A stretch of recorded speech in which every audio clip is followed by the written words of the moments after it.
सूखता नहीं। तो इसलिए किसी के देह के नाश होने आने से शोक करना अज्ञानी का लक्षण है। ज्ञानी न जन्मने वाले का हर्ष मनाता है और न मरने वाले का दुख मनाता है, क्योंकि ज्ञानी को इतना विवेक है कि अभी ये जो जन्मा है कुछ समय बाद मरेगा ही, आया ही ये मरने के लिए। ज्ञानी के घर में अगर कोई संतान बच्चा पैदा भी होता है तो वो यही जानता है कि कुछ दिन के लिए आया है, आज जाएगा, आया है तो जाएगा। और मरने वाले का ज्ञानी दुख भी नहीं मनाता, चाहे पति मरे, पत्नी मरे, बच्चा मरे, जानता है कि फिर ये तो जन्म लेने जा रहा है, ये पुराना कपड़ा उतार कर नया कपड़ा धारण करने जा रहा है। तो ज्ञानी व्यक्ति को ये विवेक है। ये जो सूर्य अभी अभी तुम कहते हो यहीं पर कि रात हो गई, ये गलत कह रहे हो। ये रात नहीं हुई है, ये दिन होने जा रहा है। और जब तुम सुबह कहते हो कि ये दिन हो गया, ये भी गलत कहते हो, ये दिन नहीं हुआ, अब ये रात होने जा रहा है। अब उसी तरह शरीर पे समझे। ये जैसे बच्चे हैं, इनको बच्चा मत कहो, ये किशोर होने जा रहे हैं। इनको किशोर भी मत कहो, ये युवा होने जा रहे हैं। युवा को युवा मत कहो, ये प्रौढ़ होने जा रहे हैं। और प्रौढ़ को प्रौढ़ भी मत कहो, ये बूढ़े होने जा रहे हैं। और ये बूढ़े को भी बूढ़ा मत कहो, ये मरने जा रहा है। आगे की बात नहीं करूंगा। तो इस तरह से यह शरीर जो भी प्राप्त होता है, यह सबका नाश होने के लिए है, इसलिए ज्ञानी इसका दुख नहीं मनाते। इस नाश रहित इंद्रियों द्वारा ग्रहण न होने वाला नित्य स्वरूप जीव आत्मा, ये सब शरीर इस नाश रहित इंद्रियों द्वारा ग्रहण न होने वाला नित्य स्वरूप जीव आत्मा के ये सब शरीर नाशवान कहे गए हैं। फिर से पढ़ो। इस नाश रहित इंद्रियों द्वारा ग्रहण न होने वाला नित्य स्वरूप जीवात्मा, ये जीवात्मा कैसा है? इंद्रियों के द्वारा, जैसे शब्द, स्पर्श, रूप, रस, गंध, ये पांचों हमारे श्रोत्र, त्वचा, चक्षु, जिह्वा, घ्राण से ग्रहण किए जाते हैं। पर वो जो जीवात्मा है वो कैसा है? न वो कान से, न वो त्वचा से, न चक्षु से, न जिह्वा से, न नासिका से पकड़ में नहीं आता। तो इंद्रियों से अग्राह्य और अविनाशी जीवात्मा। आगे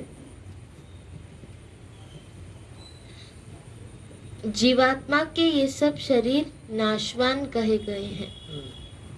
यह आत्मा अव्यक्त है, अचिंत्य और विकार रहित कहा जाता है। अव्यक्त, इसको व्यक्त नहीं कर सकते। अचिंत्य, इसका चिंतन भी नहीं कर सकते। अचिंत्य, चिंत्य का ही चिंतन होता है। आत्मा अचिंत्य है, उसका चित्त से चिंतन नहीं किया जा सकता है। अतः उपर्युक्त प्रकार से जानने वाला ज्ञानी इस अविनाशी नित्य आत्मा के लिए किसी भी प्रकार से शोक करना उचित नहीं है। बल्कि कुछ ऐसे भी समाज देखे हैं, मुसलमान लोगों ने एक ऐसा अपना रूढ़ी बना ली है कि कोई भी मरता है बिल्कुल मौन उसको गाड़ कर आ जाते, बिल्कुल एक आंसू भी नहीं गिराते। बेटा मरे, पति मरे, पत्नी मरे, बाप मरे, लेकिन साल भर के बाद उनका एक त्योहार आता है, शायद मुहर्रम। उस दिन बैठकर वो छाती पीट पीट के लोही लुहान करके रोते हैं। एक ऐसा भी समाज देखा है कि जो मर गया तो अपने सारे जाति बंधुओं को बुलाकर जलेबी, लड्डू, हाँ, खीर, पूरी, हलवा बनाकर खिलाते हैं। ऐसे भी समाज देखे हैं जो हंसते हुए, नाचते हुए उसे विदा भी करते हैं, दुख नहीं मनाते हैं। क्यों, जो आया है वो तो जाएगा, उसको कोई सदा के लिए रख नहीं सकता। कोशिश तो बहुत की थी हिरण्यकश्यपु ने, भगवान से प्रतिज्ञा भी करा ली, वो सबने जाना है, सुना है, लेकिन फिर भी मौत उसको ले गई। इस शरीर स्थित निजात्मा को शस्त्र काट नहीं सकते, इसको अग्नि जला नहीं सकती, जल से इसे भिगा, गिला या सड़ा गला नहीं सकता। किसको?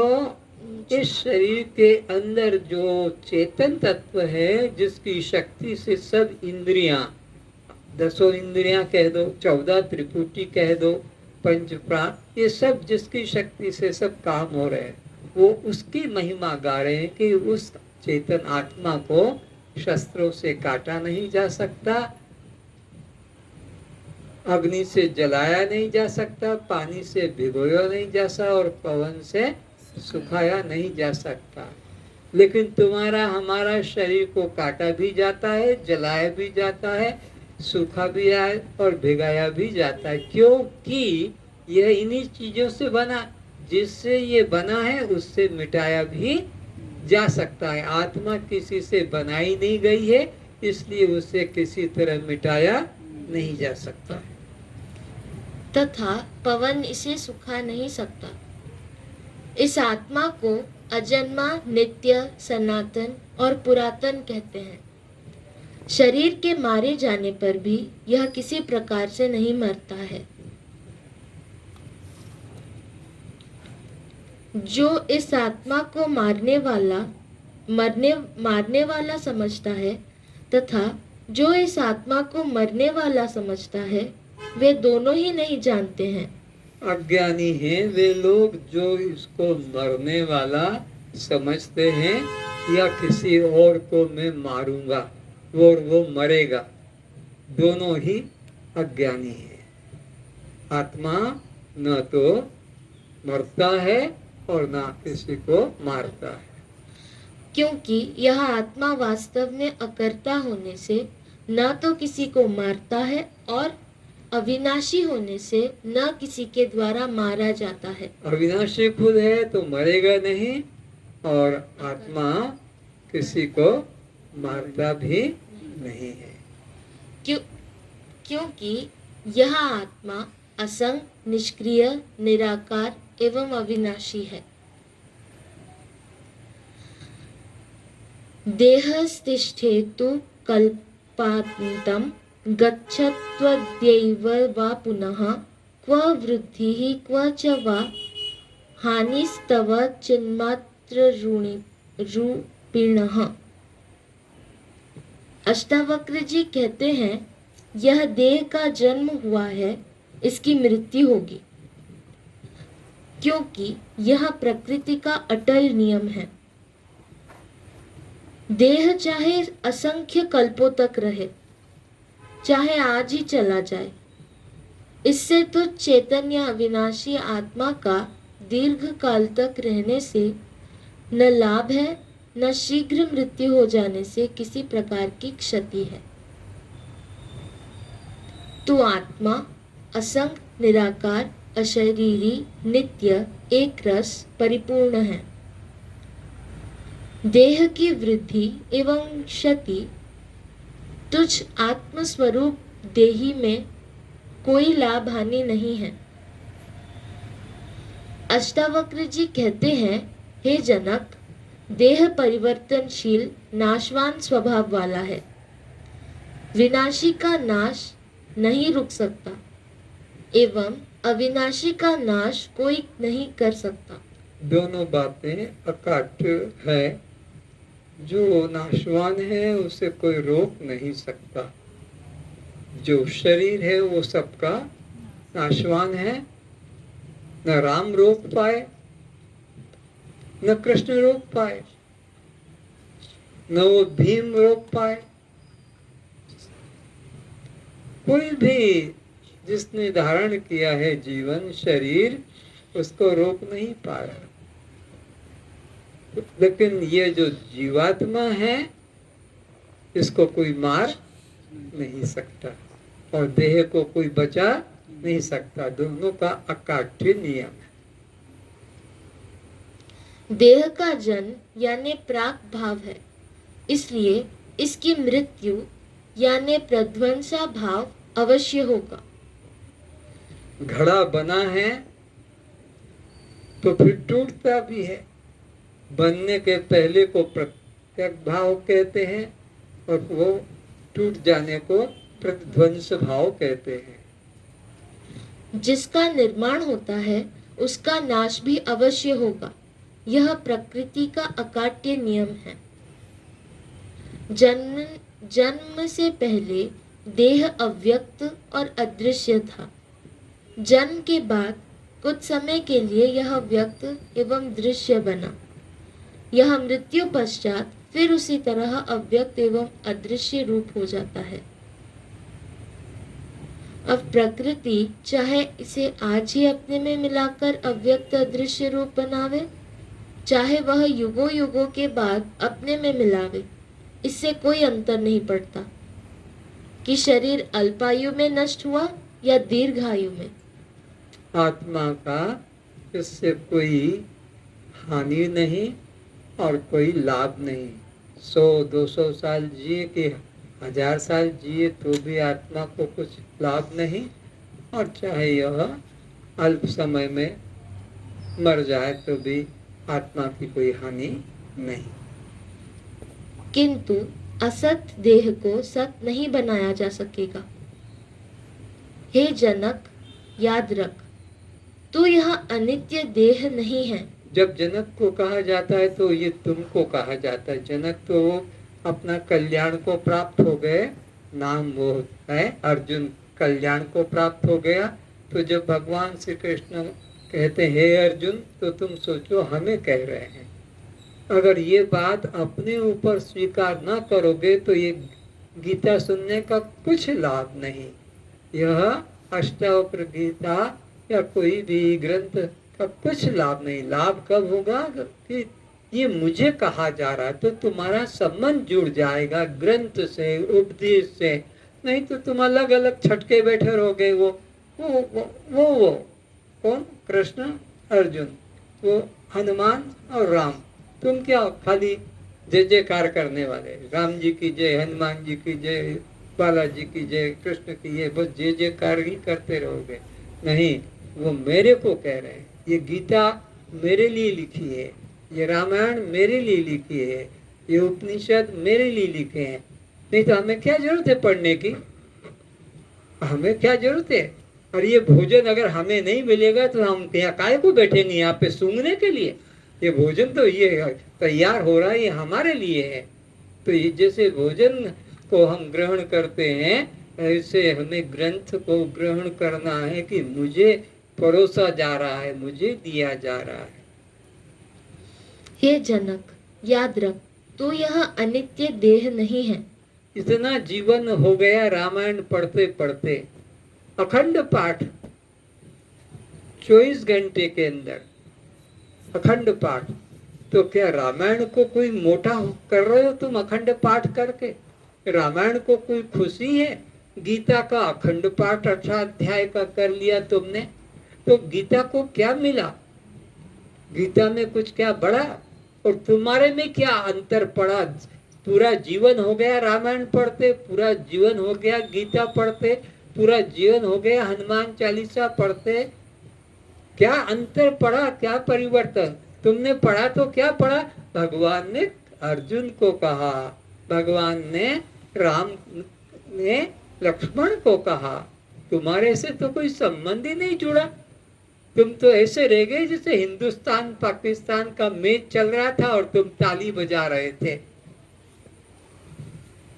लाभ हुआ तो उनको, हानि हुई, मार, अंग फटा, कहीं सर फटा, टांग टूटी तो उनकी। लेकिन तुम तो अलग ही कहीं अलग रह गए। बिल्कुल ठीक समझ लो। सिनेमा में वहां जो भी हुआ तुम क्या, तुम तो जेब का पैसा देकर अपना टाइम बर्बाद करके चले आए, तुमको उससे कुछ वहां से सिनेमा से नहीं मिला। तो ऐसे ही ये ग्रंथ भी पढ़ने से कुछ नहीं मिलेगा। ये मेरे को कहा है, ये बात को स्वीकार करोगे तभी तुम्हारा कल्याण होगा। देह के नाश से तेरा नाश नहीं, तू आत्म स्वरूप में स्थित रह। तेरा देह से किंचित भी संबंध नहीं है। नासतो विद्यते भावो न भावो विद्यते सतः। असत वस्तु की तो सत्ता नहीं एवं सत्य वस्तु का तीनों कालों में ही अभाव नहीं है। हे जनक, जैसे वृक्ष पर पत्र निकलते हैं, बढ़ते हैं, सूख कर झड़ते हैं, वृक्ष से सूखा पत्ता पवन के वेग से उड़ता हुआ नदी में पड़े, कुएं में पड़े, शिवालय में पड़े या अग्नि में, इससे वृक्ष की कोई हानि नहीं है। ये दृष्टांत दिया जा रहा है तत्वदर्शी के जीवन के प्रति। तत्वदर्शी का जीवन कैसा होता है? एक सूखे पत्ते की तरह। सूखा पत्ता जब वृक्ष से टूट के गिरता है तो आग में भी चला जाएगा, नदी में चला जाएगा, या कीचड़ में चला जाएगा, कि शिवलिंग पर गिर जाएगा, उसका कुछ भी निश्चित नहीं है। तो ऐसे ही जिस ज्ञानी का शरीर का प्रारब्ध पूरा हो जाता है, वो कैसा है? सूखे पत्ते की तरह। जब ज्ञान हो जाता है तो सूखे पत्ते की तरह वो उसमें, चाहे वो हिमालय में चला जाए, कि चाहे वो संसार में चला जाए, कि चाहे वो युद्ध क्षेत्र में चला जाए, अब उसका कोई भी नियम नहीं कि ऐसा ही होना चाहिए। वो प्रारब्ध जिधर ले जाए, वो हवा पत्ते को जिधर ले जाए, वो पत्ता उधर चला जाता है। ज्ञानी का जो प्रारब्ध होता है वह जिधर ले जाए उधर भी। ये नहीं कि मेरे को तो ऋषिकेश में जाके प्राण छोड़ना है, कि मेरी तो समाधि वहाँ हरिद्वार में बनाना, उसका कोई आग्रह नहीं। कि मुझे नदी में डुबाया जाए, कि मुझे आग में नहीं जलाया जाए, उसका अपना प्रारब्ध के अधीन शरीर रहता है। इसी प्रकार अधिष्ठान रूप आत्मा में देह पत्र निकलकर नष्ट हो जावे, इससे आत्मा की कोई क्षति नहीं। देह आज नष्ट हो जावे या सहस्त्र वर्षों तक बना रहे, इससे कोई उन्नति या क्षति नहीं है।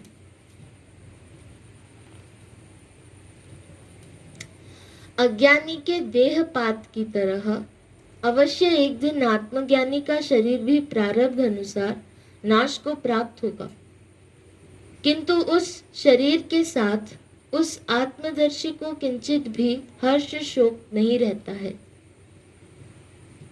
ज्ञानी का शरीर काशी जैसे पवित्र तीर्थ में छूटे या चांडाल ग्रह में छूटे, या सिद्धासन पद्मासन में बैठे छूटे, या राम राम करते छूटे, चाहे मलमूत्र मार्ग से प्राण निकले या सहस्रार चक्र से छूटे, अथवा कुटुंबियों के अपशब्द निकलते समय प्राण छूटे।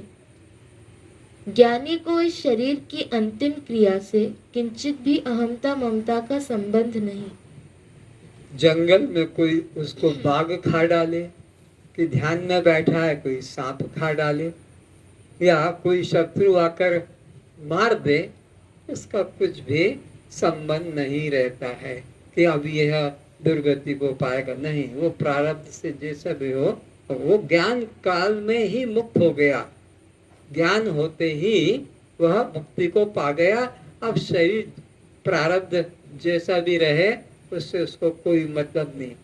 क्रोध करके भी प्राण छोड़ सकता है, घर वाले उसको कुछ कष्ट दे रहे हैं तो गाली भी दे सकता है। तो एक तो ज्ञानी होकर देखो गाली दे रहा है, कि ज्ञानी होकर क्रोध कर रहा है, कि ज्ञानी होकर लोभ कर रहा है। तो ज्ञानी का कोई निर्णय नहीं कर सकते हैं। उसका जैसा भी शरीर छूटे वो मुक्त ही होता है। ज्ञान समकालीन मुक्ति, इधर ज्ञान हुआ और वहाँ मुक्ति उसको मिलती है। फिर शरीर चाहे 10 साल 20 साल 50 साल बना रहे, उससे कोई सुख नहीं। ज्ञानी आत्म साक्षात्कार करने के समय ही मुक्ति को प्राप्त कर चुका है। मुक्ति कहीं अन्य देश अन्य काल में मिलने वाली लाई ले जाने वाली वस्तु की तरह साधन साध्य वस्तु नहीं है। वह तो नित्य सिद्ध स्वयं जीवात्मा का सहज स्वभाव है। शिव पुराण में भगवान शंकर कहते हैं, मोक्षस्य नाहि वसो अस्ति न ग्रामांतरमेव वा अज्ञान हृदय ग्रंथि नाशो मोक्ष इति स्मृतः। न मोक्षो न सपृष्टः न पाताले न भूतले अज्ञान हृदय ग्रंथिर नाशो मोक्ष इति स्मृतः। न आकाश में कहीं है, न पृथ्वी के अंदर मुक्ति है, न पृथ्वी के ऊपर कहीं मुक्ति है। ये जो अज्ञान है हमारी बुद्धि में, उसका जो नाश है, बस वही मुक्ति है। मुक्ति नाम का कोई लोक पदार्थ वस्तु नहीं जो कहीं जाकर मिलेगा। बस ये अंतःकरण में जो देह का प्रति तादात्म्य बुद्धि है, देह मैं हूँ, बस यही तुम्हारे लिए बंधन है और मैं देह नहीं हूँ, बस यही मुक्ति है। चेतन होकर जड़ मान लेना, दृष्टा होकर दृश्य शरीर मान लेना, आनंद होते हुए दुखी मान लेना, शिव होते हुए शव मान लेना, आत्मा होते हुए अनात्मा मान लेना, मुक्त होते हुए बद्ध मान लेना, साक्षी होकर कर्ता भोक्ता मान लेना, शरीरी होते हुए अशरीरी होते हुए जन्म मरण धर्मी मान लेना, जड़ चेतन ग्रंथि कहलाता है। सहजानंद शुद्ध स्वरूपी। सहजानंदी शुद्ध स्वरूपी, सहजानंदी शुद्ध स्वरूपी, अविनाशी में आत्म स्वरूप,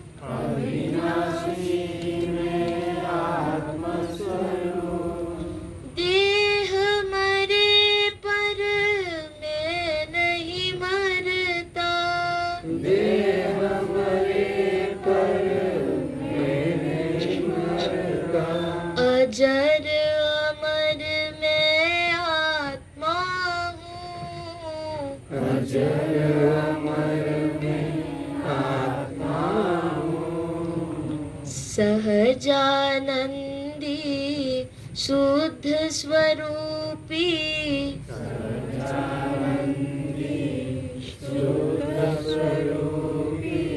अविनाशी में आत्म स्वरूप,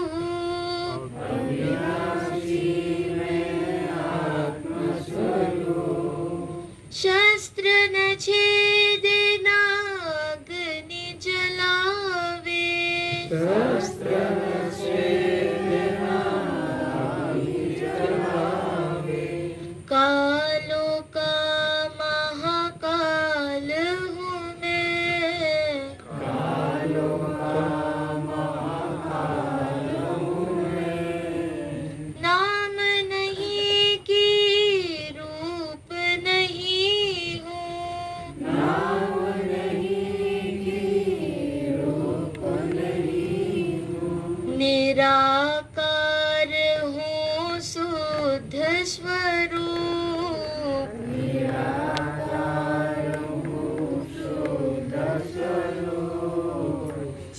सहजानंदी शुद्ध स्वरूपी,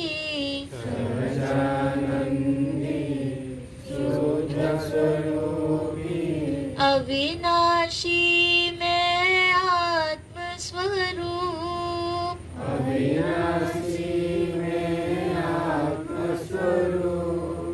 पिता नहीं की माता नहीं हूँ,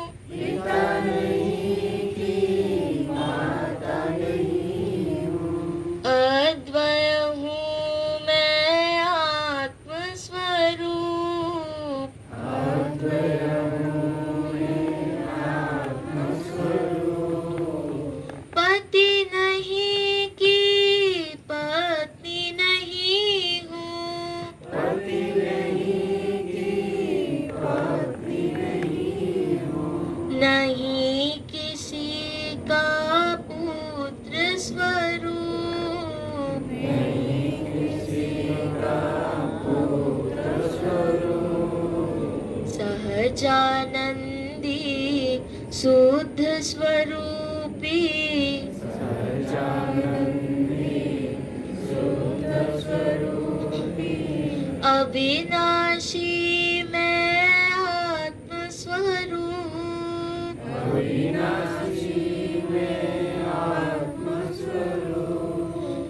नहीं मैं बालक, नहीं मैं युवा,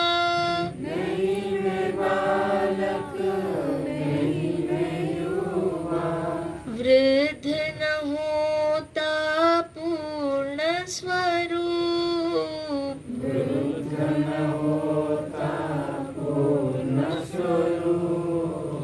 नहीं मैं घटता, नहीं मैं बढ़ता,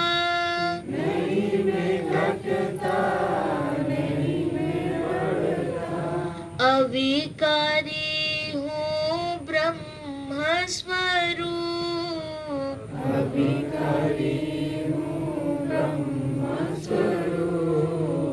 सहजानंदी शुद्ध स्वरूपी,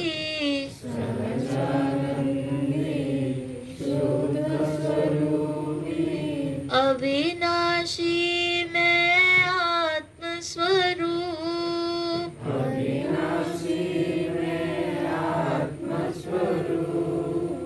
नहीं मैं करता, नहीं मैं भोगता,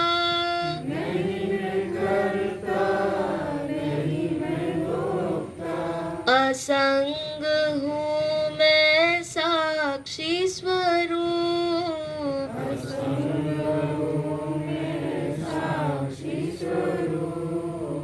जो है करता सो है भरता,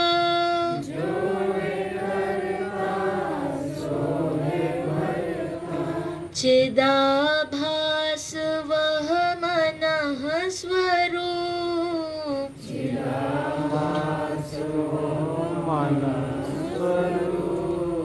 सहजानंदी शुद्ध स्वरूपी,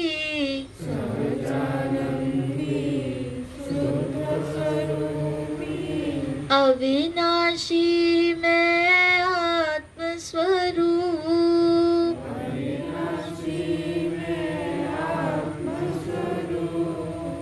भूख प्यास नहीं लगती मुझको,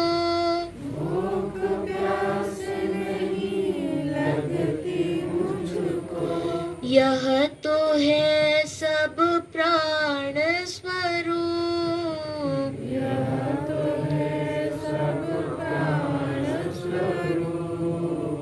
नहीं मैं जागृत, नहीं मैं स्वप्न,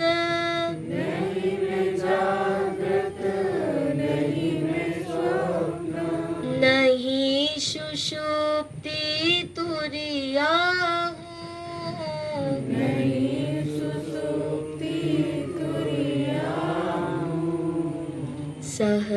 सहजानंदी शुद्ध स्वरूपी,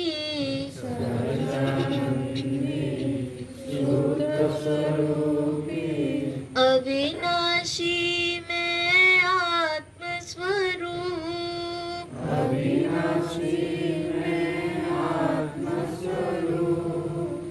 नहीं मैं स्थूल, नहीं मैं सूक्ष्म,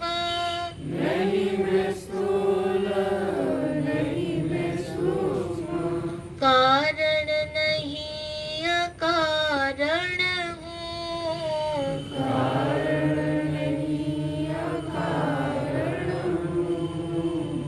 कहे शांता गुरु कृपा से,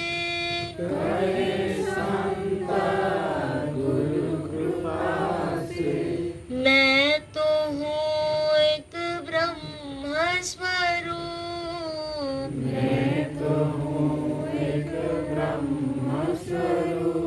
जब गुरु कृपा का उच्चारण करते तो अपने हाथ जोड़ के हृदय के समीप आना चाहिए, गुरु का विचार भी आना चाहिए, नहीं तो ये मुख से शब्द निकल गए, कुछ लाभ नहीं। फिर से, नहीं मैं स्थूल, नहीं मैं सूक्ष्म,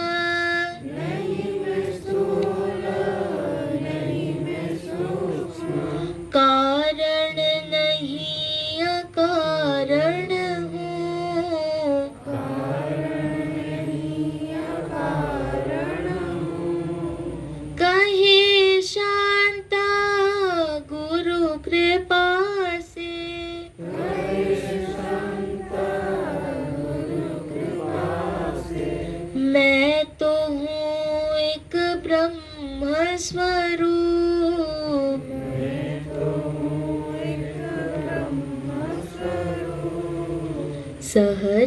सहजानंदी शुद्ध स्वरूपी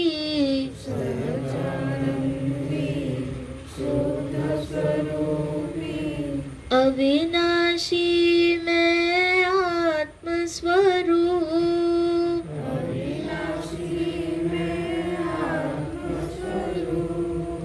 देह मरे पर मैं नहीं मरता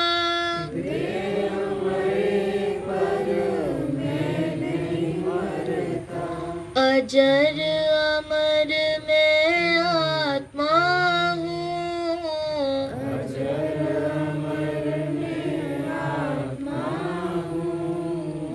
सहजानंदी शुद्ध स्वरूपी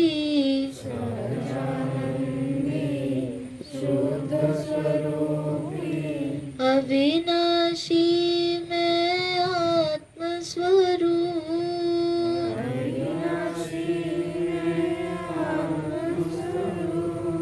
बोलो सच्चिदानंद भगवान की जय, सद्गुरुदेव की जय।